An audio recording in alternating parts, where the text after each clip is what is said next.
সুপ্রিয় দর্শক, স্বাগতম জানাচ্ছি সর্বশেষ আপডেট বাংলা নিউজে। শুরুতেই জানিয়ে দেব আজকের ভয়ঙ্কর সব সংবাদ, যা শুনলে আপনার চোখ কপালে উঠে যাবে। জানিয়ে দেব, ডিসেম্বরেই দেশে ফিরছেন শেখ হাসিনা, ঘুম হারাম এনসিপি নেতাদের। দ্রুতই ভারত ছাড়ছেন শেখ হাসিনা। দিল্লি ঢাকা নয়া সমীকরণ। বিস্তারিত থাকছে প্রতিবেদনে।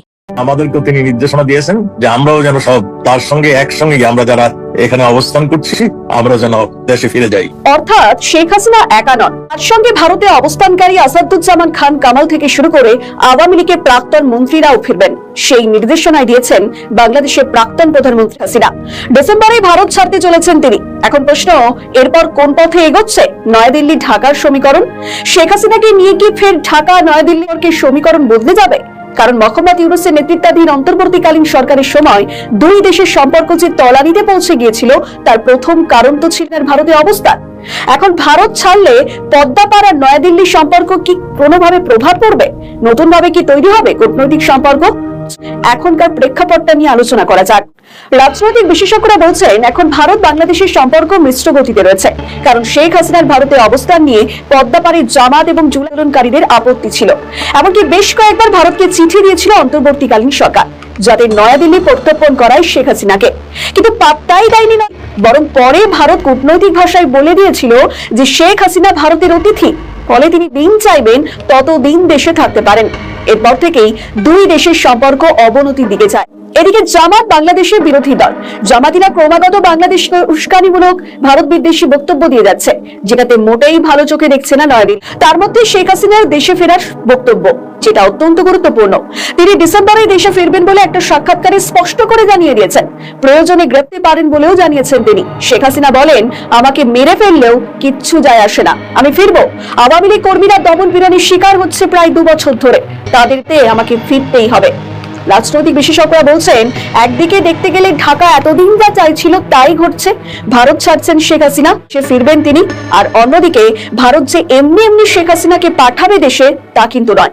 নয়াদিল্লির জল মেপে আভাস বুঝে পাঠাবে শেখ হাসিনা। যেমন শেখ হাসিনা দেশে গেলেও গ্রেপ্তার হলেও মৃত্যুদণ্ডের সাজা আদেও দিতে পারবে না আদালত, কারণ আইনের মারপ্যাচ তো রয়েছেই, আর সেটাকেই কাজে লাগাবে যেমন। অন্যদিকে শেখ হাসিনাও আন্তর্জাতিক অপরাধ ট্রাইব্যুনাল আদেও কতটা বৈধ, পাশাপাশি হাসিনার বিরুদ্ধে অভিযোগগুলো বিচার্য বিষয়, এই সমস্ত বিষয় চ্যালেঞ্জ শেখ হাসিনা। ফলে শেখ হাসিনার ফেরার সঙ্গে সঙ্গে দুই দেশের সম্পর্কের সমীকরণে যে বদল আসবে, সেটা সহজেই অনুমেয়। আগামী ডিসেম্বরে বাংলাদেশে ফিরছেন হাসিনা, এই খবরে এখন সরগরম বাংলাদেশ। কিন্তু এই নিয়ে থাকছে একাধিক প্রশ্ন। হাসিনা কি পুরোপুরি নিজের সিদ্ধান্তেই ফিরবেন, নাকি তিনি ফিরবেন কেন্দ্রীয় সরকার ও তার মধ্যে? শেষ পর্যন্ত কোন সমীকরণ খাটবে হাসিনার প্রত্যাবর্তন? এই নিয়ে বিতর্ক বাড়িয়েছিলেন বাংলাদেশের আন্তর্জাতিক অপরাধ ট্রাইব্যুনালের চিফ প্রসিকিউটর মোহাম্মদ আমিনুল হক। সম্প্রতি তিনি বলেন, তিনি ভারত সরকার ঘাটলে তার পক্ষে স্বেচ্ছায় ফেরা খুব সহজ হবে না।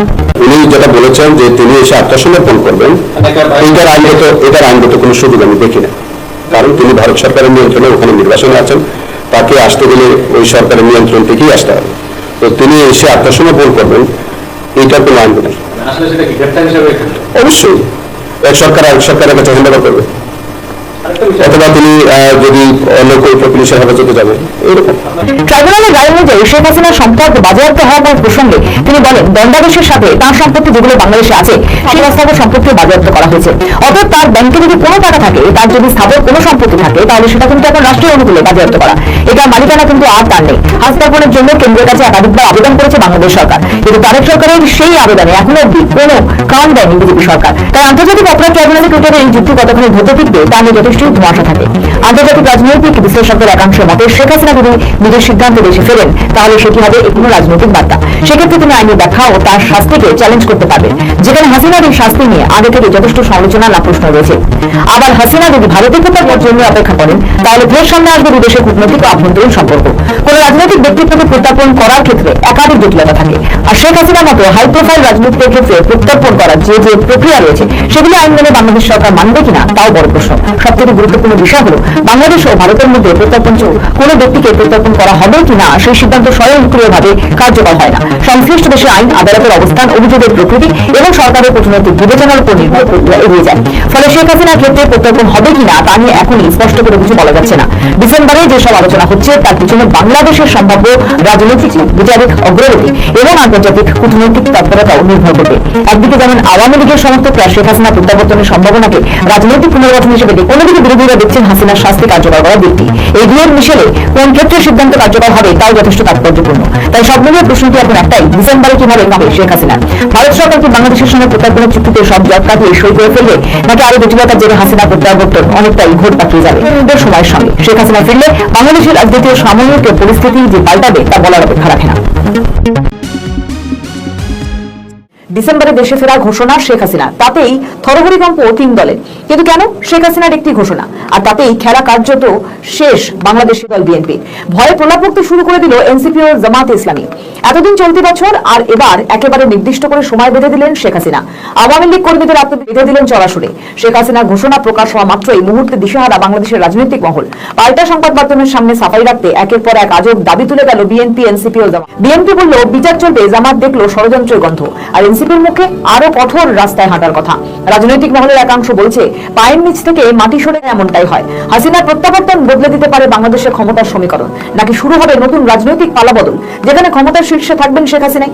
শেখ হাসিনার 2 মাসে বাংলাদেশে ফেরা ঘোষণাকে ঘিরে ফের সরগরম বাংলাদেশের রাজনীতি। আন্তর্জাতিক সংবাদ মাধ্যমকে দেওয়া সাক্ষাৎকারে জানিয়েছেন তিনি আওয়ামী লীগের কিছু নেতাকর্মীদের সঙ্গে নিয়ে দেশে ফেরাপনা করছেন এবং প্রয়োজনে আইনি প্রক্রিয়ার মুখোমুখিও হবেন। কি বলে মুখ রক্ষা করলো বিএনপি? তারেক সরকারের পক্ষ থেকে বলা হয়েছে শেখ হাসিনার বিরুদ্ধে চলমান বিচার প্রক্রিয়া আইনের মাধ্যমে এগোবে। দলটির নেতা রুহুল কবির রিজভী জানান, জুলাই গণঅভ্যুত্থানের সময় শেখ হাসিনার বিরুদ্ধে আদালতে চূড়ান্ত সিদ্ধান্ত নেবে। বিএনপির কথা। এবার আসা যাক জামাত ইসলামীর প্রসঙ্গে। কোনো কুল না পেয়ে শেখ হাসিনার দেশে ফেরার ঘোষণার পিছনে রাজনৈতিক ষড়যন্ত্রের সম্ভাবনার কথা তুলেছেন। জামাতের দাবি, আওয়ামী লীগকে কোনো পরিকল্পনা রয়েছে কিনা সেটিও খতিয়ে দেখা দরকার।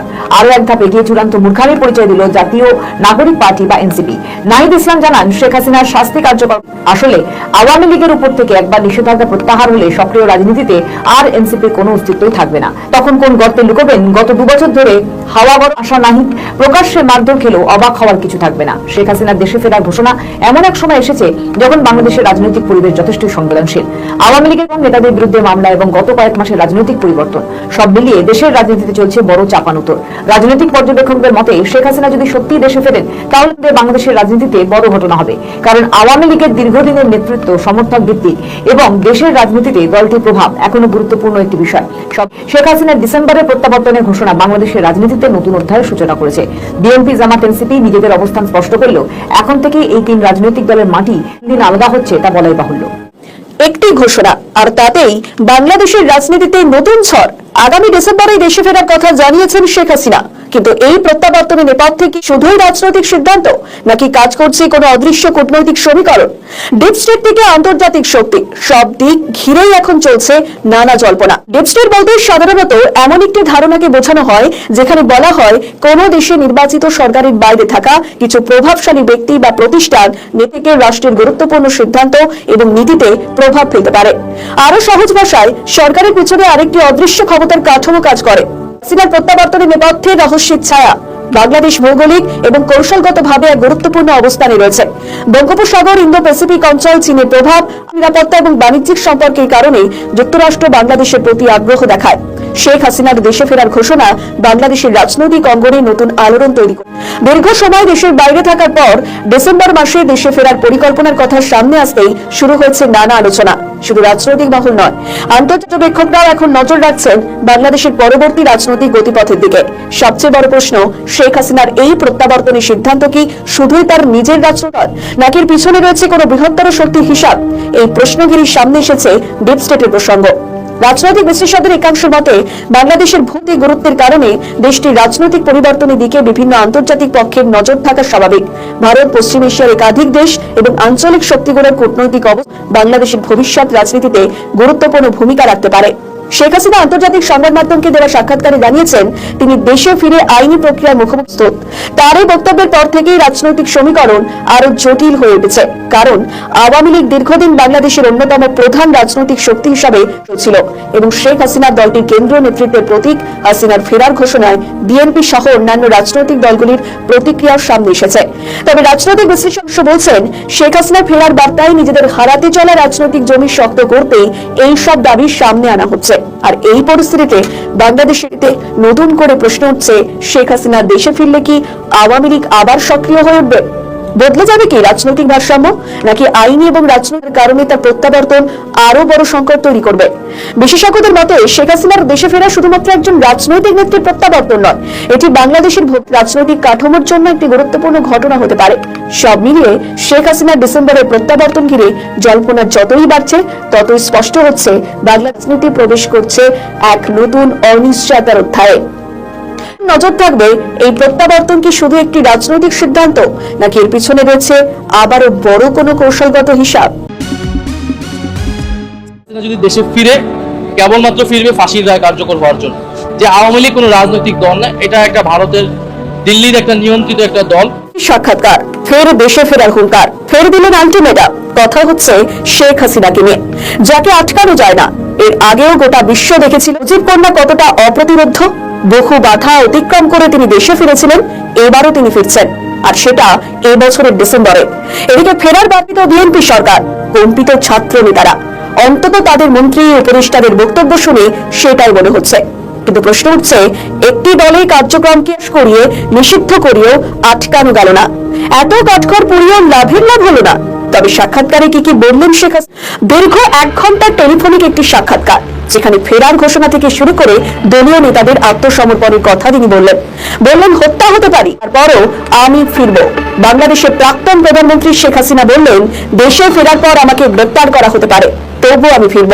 আমাকে মেরেও ফেলতে পারে, তবুও আমাকে যেতেই হবে। আমার দলের নেতা কর্মীরা চরম দমন পীড়নের শিকার হচ্ছেন। যদি মৃত্যুই আসে, তবে আমি চাই তা যেন নিজের মাটিতেই আসে, যেখানে আমার বাবা মাকে সমাহিত করা হয়েছে এবং যেখানে তাদের রক্ত ঝরেছিল। অর্থাৎ কোনো কিছু আর যে পরোয়া করবেন না মুজিব কন্যা, পরিষ্কার হয়ে গেল। এদিকে শেখ হাসিনার ফেরার বার্তায় শঙ্কিত বাংলাদেশের রাজনৈতিক দলগুলো। বিএনপি সরকারের বিভিন্ন মন্ত্রীরা তো মন্তব্য করছে, পাশাপাশি ভয় পাচ্ছে ছাত্র নেতারা, যেগুলিতে প্রমাণ হয়ে যায় কতটা ভয় পাচ্ছেন তারা। নাহিদ ইসলাম বলছেন, হাসিনা ফিরছেন ফাঁসির রায় কাটার জন্য, এমনকি তিনি আওয়ামী লীগ দলকে পর্যন্ত তিনি অস্বীকার করছেন। শুনুন তার বক্তব্য। শেখ হাসিনা যদি দেশে ফিরে কেবলমাত্র ফিরবে ফাঁসির রায় কাটার জন্য। যে আওয়ামী লীগ কোনো রাজনৈতিক দল না, এটা একটা ভারতের দিল্লির একটা নিয়ন্ত্রিত একটা দল। করি না এটা তেমন গুরুত্বপূর্ণ কিছু, মূলত এটা একটা প্রোপাগান্ডার অংশ। বাংলাদেশে এখন আওয়ামী লীগকে দলগতভাবে বিচারের আওতায় মুখোমুখি নেওয়ার কথা ভাবছে, এবং আমরা মনে করি এটাই সঠিক রাস্তা। শেখ হাসিনার রায় অলরেডি হয়ে গিয়েছে, এখন এটা কার্যকর করতে হবে। শেখ হাসিনা যদি দেশে ফিরে কেবলমাত্র ফিরবে কার্যকর হওয়ার জন্য, ফলে সেটার জন্য আমরা চাই যে ফাঁসির রায় কার্যকর হোক। শেখ হাসিনা সহ অন্য যাদের বিরুদ্ধেই এই রায় হয়েছে, এবং সে নিজস্ব সিদ্ধান্ত নেওয়ার কোনো এখতিয়ারই নেই, স্বাধীনতাও নেই। শেখ হাসিনা দিল্লিতে আশ্রিত অবস্থায় আছেন। তিনি দেশ থেকে তার নিজের নেতাকর্মী দেশ সবাইকে ত্যাগ করে কাপুরুষের মতো পালিয়ে গিয়েছেন দিল্লিতে, এবং এটা পরিষ্কার করেছে বাংলাদেশের জনগণের কাছে, আন্তর্জাতিক বিশ্বে, যে রাজনৈতিক দল না, এটা একটা ভারতের দিল্লির একটা নিয়ন্ত্রিত একটা দল। ফলে শেখ হাসিনার সিদ্ধান্ত শেখ হাসিনার সিদ্ধান্ত না, দিল্লি থেকে তাকে যতটুকু পারমিশন দেওয়া হয় সে অনুযায়ী সে কথা বলেন। ফলে শেখ হাসিনা আসবেন কি আসবেন না, কিভাবে আসবেন, বিচার হবে কিনা, এটা মূলত দিল্লির সাথে সিদ্ধান্ত। ঢাকার সাথে দিল্লির কূটনৈতিক রাজনৈতিক উপর এটা নির্ভর করবে। শেখ হাসিনা বা আওয়ামী লীগ তো এখন কোনো রাজনৈতিক দলই না। তার বক্তব্য শুনে স্পষ্টতই বোঝাই যায় যে কতটা শঙ্কিত এই ছাত্র নেতারা। তারা বুঝছে শেখ হাসিনা ফিল্মে মেটিকুলাস ডিজাইন করে যারা আওয়ামী লীগ সরকারের পতন ঘটিয়েছিল তারা প্রত্যেকেই ফাঁসবেন। হাসিনার বিচার করতে গেলে উল্টে তাদেরই বিচার হবে। এদিকে যখন শেখ হাসিনা তার আগে ফেরার বার্তা দিয়েছিলেন, তখন প্রধানমন্ত্রী তারেক রহমানের তথ্য সম্প্রচার উপদেষ্টা জাহিদুর রহমান বলেছিলেন, ফিরতে তো তাকে হবেই, যে কারণে বারবার চিঠি দিয়েছিল নয়াদিল্লিকে। হাসিনাকে প্রত্যর্পণ করাতে হবে। এদিকে হাসিনা নিজেই বলছেন ফিরবেন। এদিকে ছাত্র নেতা থেকে শুরু করে একাধিক প্রতিনিধি বলছে হাসিনা ষড়যন্ত্র করছেন। তবে তারা যে ভয় পাচ্ছেন, এই বক্তব্যগুলোই তারই প্রমাণ। ফের রাজনৈতিক ক্ষেত্রে ঝড় তুলে দিলেন শেখ হাসিনা। ডিসেম্বরে ফেরার ঘোষণা দিয়ে দিলেন মুজিব কন্যা। বছরের পর মাস বেঁধে দিলেন তিনি একা নন, ফিরবেন নেতারাও। তিনি আত্মসমর্পণের কথা বলেছেন, পাশাপাশি বলেছেন গ্রেপ্তার হলেও মেরে ফেললেও তিনি দেশে ফিরবেন। এখন প্রশ্ন, দেশে ফেরাতেই কি ঘটতে চলেছে বাংলাদেশে? আত্মসমর্পণ নাকি ফাঁসির সাজা কার্যকর করা হবে? চলুন একটু আইনি এবং দেশের রাজনৈতিক প্রেক্ষাপটটা আলোচনা করা যাক। দেশে শেখ হাসিনা পা রাখার পর যে গোটা দেশে আওয়ামী লীগ কর্মী সমর্থকরা এক জায়গায় হবেন সেটার বলার অপেক্ষা রাখে না। তখনই সামনে আসবে একটি দুটো ধরে কার্যক্রম নিষিদ্ধ থাকা দলের সমর্থক এখনো রয়েছে, যারা নেত্রীর ফেরার অপেক্ষায় রয়েছেন। এর জেরে রাজনৈতিক প্রেক্ষাপটটা কতটাই কি প্রভাব পড়বে তার আগে জানানো জরুরি যে আইনি ক্ষেত্রে কি বলা হচ্ছে। কিছুদিন আগে আন্তর্জাতিক অপরাধ ট্রাইব্যুনালের চিফ প্রসিকিউটর আমিনুল ইসলাম বলেন, শেখ হাসিনার ফেরাতে কোনো আইনগত তিনি ফিরতেই পারেন। পাশাপাশি দল হিসেবে যেহেতু আওয়ামী লীগ নিষিদ্ধ নয়, শুধু কার্যক্রম নিষিদ্ধ, সেক্ষেত্রে আওয়ামী লীগের সভানেত্রী হয়ে তিনি আপিল করতেই পারেন। ঠিকই বলেছিলেন তিনি, শোনাব আপনাদের। সংগঠন হিসেবে যদি কোনো অপরাধ করে থাকে তার তো বিচার হতে হবে।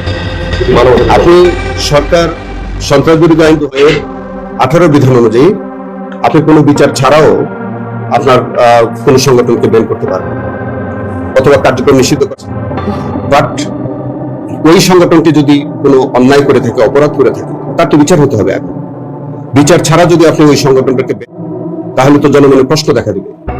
তো সেই কারণে আওয়ামী লীগ সংগঠন হিসেবে কোনো অপরাধ করেছে কিনা এটা অবশ্যই তদন্ত হওয়া প্রয়োজন হচ্ছে, এবং সেখানে যদি তাদের বিরুদ্ধে যদি অভিযোগ প্রমাণিত হয় তারপরে আমাদের এখানে বিচার সাপেক্ষে প্রয়োজনীয় ব্যবস্থা নেওয়া যেতে পারে। অথবা যে সাজা হয়েছে তিনি কিন্তু প্রধানমন্ত্রী হিসেবে সুপিরিয়র রেসপন্সিবিলিটির দায় নিয়ে তার শাস্তি হয়েছে। আওয়ামী লীগ সভানেত্রী হিসেবে কিন্তু যখন সংগঠন হিসেবে দায় আসবে তখন কিন্তু তিনি সভানেত্রী হিসেবে তার যে ভূমিকা সেইভাবে এটা সেপারেটলি বিচার হবে যদি রিপোর্ট আসে। সিনিয়র আইনজীবীরা বলছেন, যে কোনো ব্যক্তির দণ্ডাদেশ দেওয়ার 30 দিনের মধ্যে আপিল করতে পারবে, কিন্তু শেখ হাসিনার ক্ষেত্রে তো মাস কেটে গিয়েছে। কিন্তু বাংলাদেশের ইতিহাসে এমন নজির রয়েছে যে 10 থেকে 15 বছর পরও আপিল করেছে আসামি। ফলে আদালতের উপর নির্ভর করছে সেই আপিল কখন করবে। যারা যায় আবুল কালাম আজাদের দণ্ডাদেশের পর তিনি পলাতক ছিলেন, শুধু তাই নয়, তিনি পরে ফিরে এসে আপিল করেন। সেক্ষেত্রে শেখ হাসিনা যে তার বিরুদ্ধে চ্যালেঞ্জ করতে পারবেন সেটা বলাই বাহুল্য। এখন বিষয় হচ্ছে, যদি আন্তর্জাতিক অপরাধ ট্রাইব্যুনালের বৈধতা নিয়ে চ্যালেঞ্জ করেন শেখ হাসিনা, সে করবে। কারণ আন্তর্জাতিক অপরাধ ট্রাইব্যুনাল তৈরি হয়েছিল শেখ হাসিনার আমলে। মূলত তৈরি করা হয়েছিল মুক্তিযুদ্ধে অপরাধীদের সাজা দেওয়ার জন্য।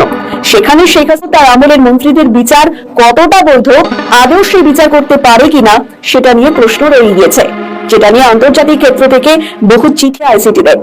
তাহলে প্রশ্ন উঠে যাচ্ছে, আদৌ কতটা কি এগোবে এক্ষেত্রে? তবে কূটনৈতিক বিশেষজ্ঞরা বলছেন, হাসিনাকে সঙ্গে সঙ্গে গ্রেপ্তার করা হলেও বা তিনি আত্মহত্যা করলেও মুহূর্তেই তাকে ফাঁসি দিয়ে দিতে পারবে না। কারণ তার বিরুদ্ধে হওয়া বিচার প্রক্রিয়ায় অনেকগুলি প্রশ্ন রয়েছে। প্রথমত, তার নিয়োগকৃত আইনজীবী ছিল, যে আইনজীবী শেখ হাসিনার পক্ষে নিয়োগ করা হয়েছিল সেটা রাষ্ট্রপক্ষ করেছিল, অন্তর্বর্তীকালীন সরকার করেছিল। ফলে এখন স্পষ্টতই বোঝা যাচ্ছে আদৌ দিচ্ছে। তাই শেখ হাসিনা ফিরে আত্মসমর্পণ করলেও ফের নতুন ভাবে বিচার হবার সম্ভাবনা বেশি বলে মনে করছেন বিশেষজ্ঞরা। বাংলাদেশের সাবেক প্রধানমন্ত্রী শেখ হাসিনা দেশে ফিরে আদালতের সামনে আত্মসমর্পণ করতে চান, কিন্তু তারেক রহমানের সরকার তাকে সেই সুযোগ দেবে না। রবিবার বাংলাদেশের আন্তর্জাতিক অপরাধ ট্রাইব্যুনালের চিফ প্রসিকিউটর আমিনুল ইসলাম জানিয়েছেন, সাবেক প্রধানমন্ত্রী দেশে পা রাখা মাত্র তাকে গ্রেপ্তার করে কারাবন্দী করা হবে। তিনি বলেন, শেখ হাসিনা একজন সাজাপ্রাপ্ত আসামি, তার এখন আর আদালতের সামনে আত্মসমর্পণের সুযোগ নেই। দেশে প্রবেশ করার পর কারাগারই হবে তার প্রথম ঠিকানা। 3 দিন আগে চিফ প্রসিকিউটর বলেছিলেন, শেখ হাসিনার দেশে ফিরতে কোনো সমস্যা নেই, তিনি দেশে ফেরা মাত্র যাবতীয় আইনি সুযোগ পাবেন। আন্তর্জাতিক অপরাধ আদালতের এই প্রধান আইন অফিসারের বয়ান বদলে গেল শেখ হাসিনার রয়টার্সকে দেওয়া সাক্ষাৎকারের পর। ওই সাক্ষাৎকারে হাসিনা জানিয়েছেন তিনি দেশে ফিরে আত্মসমর্পণ করবেন। আওয়ামী লীগ নেত্রীর এই সিদ্ধান্তকে প্রত্যাবর্তন বলে প্রচার করা শুরু করেছে। অন্যদিকে বাংলাদেশের আওয়ামী লীগ বিরোধী দলগুলি তারেক রহমানের সরকারের ওপর চাপ তৈরি করেছে, শেখ হাসিনাকে একজন ফাঁসির আসামি হিসেবে বাংলাদেশে প্রত্যর্পণ করুক ভারত। এই জন্য তারেক সরকারকে পদক্ষেপ করার পরামর্শ দিয়েছে হাসিনা বিরোধী দলের নেতারা। চিফ প্রসিকিউটর বলেন, শেখ হাসিনা ভারত সরকারের আশ্রয়ে নির্বাসনে আছেন। ব্যক্তিগতভাবে এসে স্বাধীনভাবে আত্মসমর্পণের কোনো আইনি সুযোগ নেই। নির্বাসনে থেকে তাকে দণ্ডিত হিসেবে গ্রেপ্তার হয়েই আসতে হবে। আসতে হলে ভারত সরকারকেই তাকে বাংলাদেশ সরকারের কাছে হ্যান্ডওভার করতে হবে। দেশজুড়ে আইন শৃঙ্খলা নিয়ন্ত্রণের আড়ালে প্রধান বিরোধী রাজনৈতিক দল আওয়ামী লীগ এবং এর সহযোগী অঙ্গসংগঠনগুলোর তৃণমূল ও মধ্যম সারির নেতাকর্মীদের ওপর চিরুনি অভিযান চালিয়ে পঙ্গু করে দেওয়ার এক অভূতপূর্ব ও চাঞ্চল্যকর পরিসংখ্যান সামনে এসেছে।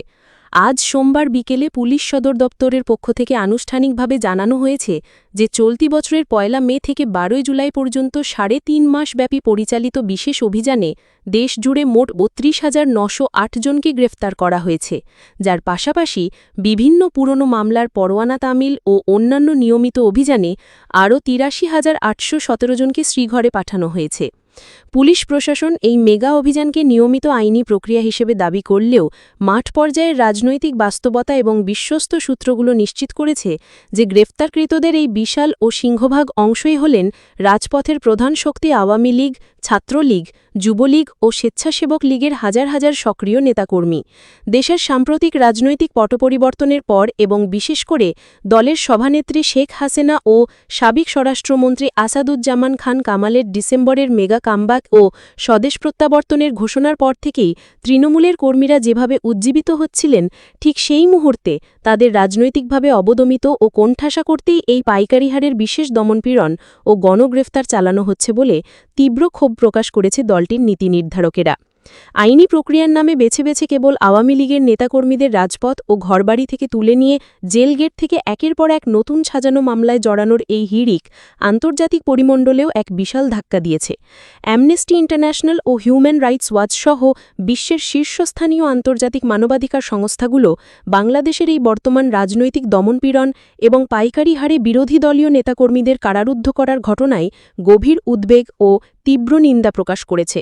মানবাধিকার সংস্থাগুলোর পক্ষ থেকে স্পষ্ট করে বলা হয়েছে যে কোনো সুনির্দিষ্ট ও নিরপেক্ষ তদন্ত ছাড়া কেবল রাজনৈতিক ট্যাগ লাগিয়ে এবং রাজনৈতিক প্রতিহিংসা চরিতার্থ করতে এভাবে হাজার হাজার নেতাকর্মীকে মৌলিক নাগরিক অধিকার থেকে বঞ্চিত করা আন্তর্জাতিক আইনের সুস্পষ্ট লঙ্ঘন।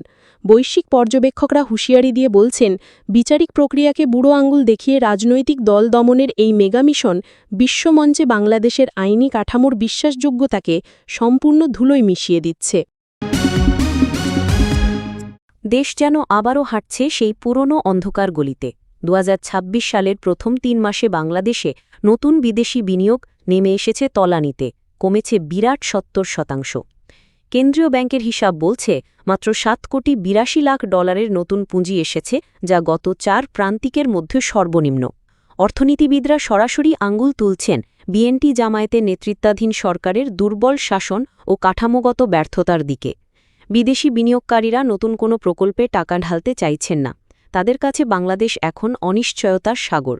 জাতীয় নির্বাচনকে কেন্দ্র করে তৈরি হওয়া চরম রাজনৈতিক অস্থিরতা তাদের আস্থা পুরোপুরি ভেঙে দিয়েছে। একটা সময় পর্যন্ত ব্যবসা সম্প্রসারণের স্বপ্ন দেখা কোম্পানিগুলো এখন শুধু টিকে থাকার লড়াই করছে।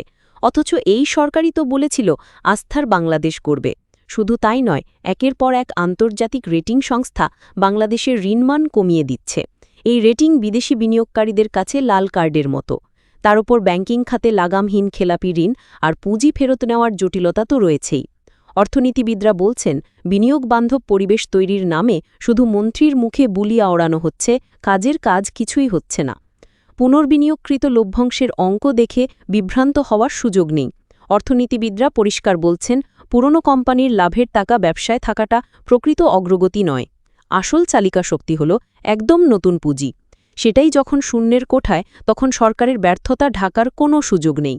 বিশ্ব বিনিয়োগ তালিকায় আফ্রিকার দেশগুলো সংস্কার করে আমাদের চেয়ে এগিয়ে যাচ্ছে, অথচ আমাদের কর্তাব্যক্তিরা ৯০ দশকের পুরনো দলীয় কায়দায় দেশ চালাচ্ছেন।